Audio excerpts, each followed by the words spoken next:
రోజు ఇంత పెద్ద ఎత్తున పంటలు పండితే మరి కనీసం మరి ఏ విధంగా కొనాలి, ఎట్లా కొనాలి, మరి దారి చూపించవలసిన బాధ్యత ఎవరిది? మరి ప్రభుత్వంది కాదా? మరి ఇన్ని రోజులు ఇన్ని ధర్నాలు చేస్తే కనీసం ఇంగీత జ్ఞానం కూడా లేదు.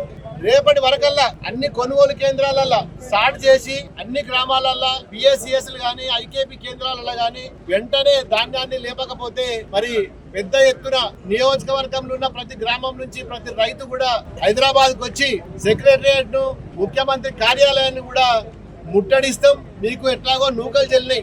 నిన్న రిజల్ట్ చూస్తేనే తెలిసిపోయింది దేశంలో అన్ని రాష్ట్రాల్లో ఏమేమైందో.